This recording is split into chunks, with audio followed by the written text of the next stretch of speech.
Este programa é uma produção da Rádio Senado, emissora parceira da Rádio Ubuntu.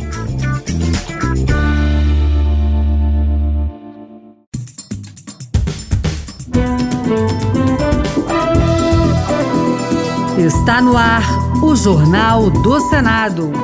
Eu sou Paula Groba. E eu sou Ricardo Nakaoka. E estes são os destaques de hoje do Jornal do Senado, que começa agora. Efraim Filho será o novo presidente da Comissão Mista de Orçamento. Senado recorre de decisão do STF que liberou influenciadora de depoimento. Plenário adia a votação sobre divisão de recursos do petróleo.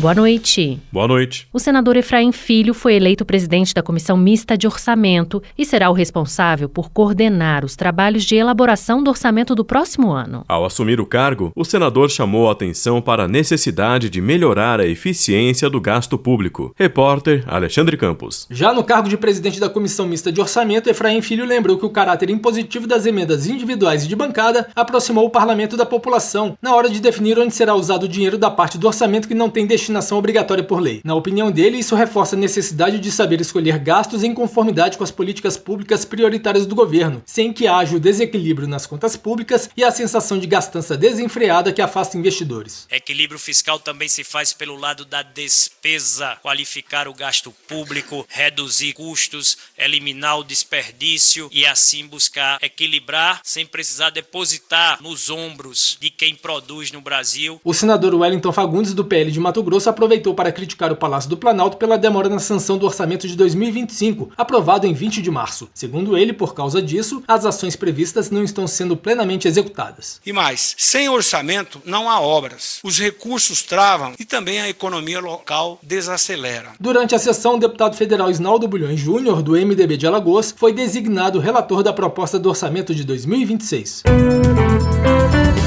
O senador Romário, do PL do Rio de Janeiro, criticou as ações das empresas de plano de saúde que tentam derrubar no Supremo Tribunal Federal a lei que obriga a cobertura de tratamentos com eficácia comprovada, mesmo que fora da lista da Agência Nacional de Saúde Suplementar. Romário foi relator da lei quando discutida no Senado. Para ele, a legislação está correta e cumpre um direito constitucional, o direito à vida. Agora a entidade que representa os planos de saúde tenta no Supremo derrubar uma lei correta, justa, humana. Eu trago aqui um apelo a todos os ministros do STF para que essa decisão é literalmente uma sentença de vida ou morte. Pessoas que agonizam durante semanas ou meses em um leito do hospital aguardando uma autorização de cirurgia ou de uso de um medicamento que nunca chega. E a senadora Tereza Leitão, do PT de Pernambuco, alertou para os riscos da exposição precoce de crianças e adolescentes à internet. Ela citou dados que apontam um aumento significativo no uso da rede por jovens brasileiros e defendeu a importância da educação digital nas escolas. Tereza Leitão é autora de um projeto de lei que propõe a inclusão da educação midiática e digital no currículo escolar, com o objetivo de preparar os estudantes para um uso mais crítico, ético e consciente do ambiente online. Segundo a senadora, cerca de 25 milhões de crianças e adolescentes entre 9 e 17 anos acessam a internet no Brasil, número que representa quase a totalidade dessa faixa etária. Ela também destacou a preocupação com o uso entre os mais novos. 44% das crianças de até 2 anos já estão conectadas. Os dados mostram o que é inegável aos nossos olhos. Quem convive com crianças e adolescentes sabe que a internet e o celular se tornaram uma companhia frequente e comum. Porém, há muito o que os nossos olhos não enxergam. O celular virou um universo próprio, muitas vezes inacessível para os adultos.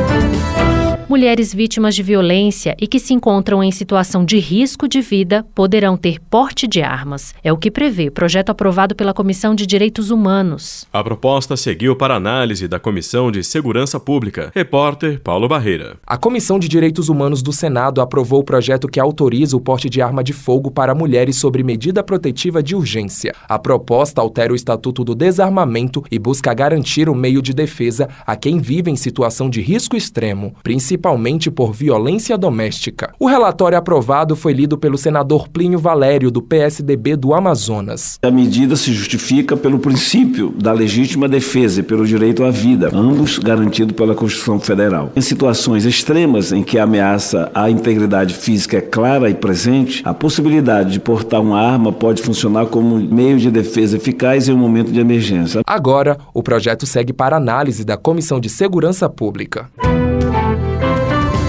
O depoimento da influenciadora Deolane Bezerra à CPI das Bets, aguardado para esta quinta-feira, não aconteceu por força de um habeas corpus do Supremo Tribunal Federal. O Senado recorreu da decisão que, segundo parlamentares, esvazia as investigações. Repórter Marcela Diniz. O habeas corpus concedido à influenciadora Deolane Bezerra pelo ministro do Supremo Tribunal Federal, André Mendonça, tornou facultativo o depoimento dela à CPI das Bets. Ela optou por não comparecer ao Senado. O responsável pela convocação, senador Isalci Lucas, do PL do Distrito Federal, informou que o Senado recorreu da decisão até para evitar o esvaziamento das investigações. A gente entrou com recurso porque, se manter essas posições do Supremo, vamos acabar com a CPI, porque a CPI não terá mais nenhum resultado. Todo mundo vai exatamente alegar a mesma coisa. A relatora da CPI, senadora Soraya Tronic, do Podemos de Mato Grosso do Sul, também criticou a atitude de Deolane Bezerra, que em uma rede social disse que não compareceria à CPI para não ser boba da corte ou bode expiatório. A mensagem da influenciadora foi apagada. Simplesmente não vir, simplesmente debochar, simplesmente colocar na internet uma decisão judicial de um processo que está em segredo de justiça?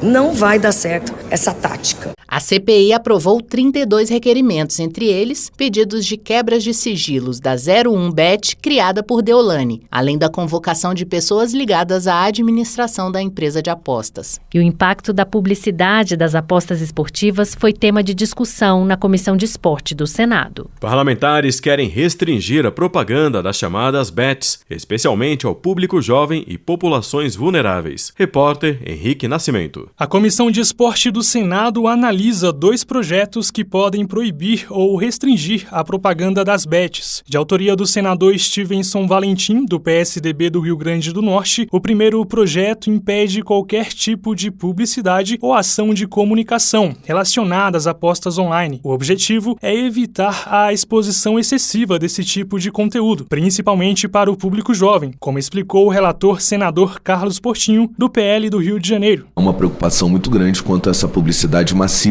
que o público-alvo não é e nunca será e nunca foi a intenção dos próprios, o jovem, a criança. Essa publicidade está chegando naqueles que não são o público-alvo. A segunda proposta do senador Eduardo Girão, do Novo do Ceará, quer proibir a divulgação de apostas que envolvem eventos esportivos, como partidas de futebol. Ao destacar o vício em jogos, Tatiane Campos Soares, do Núcleo de Defesa do Consumidor da Defensoria Pública do Rio de Janeiro, também defendeu restrição a esse tipo de publicidade. A gente quer que esse risco seja informado ao consumidor, que uma publicidade apenas falando jogue de forma responsável não consegue alcançar o intuito da norma, que é trazer o risco do jogo patológico. Ainda não há uma data para a votação dos 2 projetos.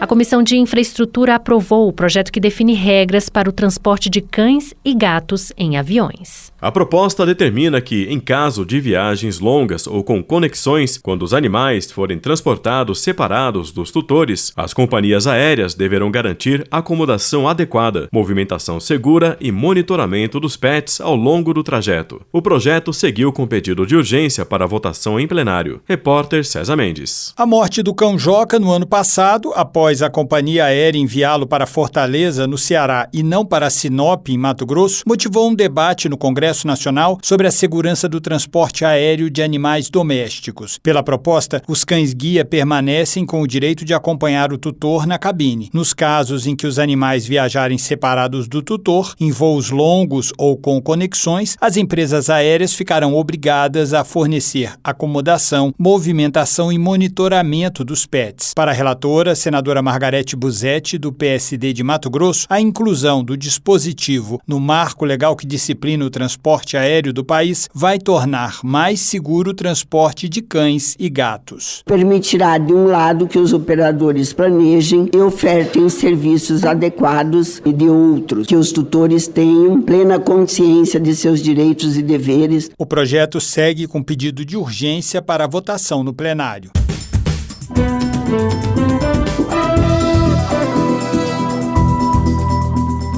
Com trabalhos técnicos de Eliseu Caires, o Jornal do Senado fica por aqui. Acompanhe agora as notícias da Câmara dos Deputados. Boa noite. Boa noite e até amanhã.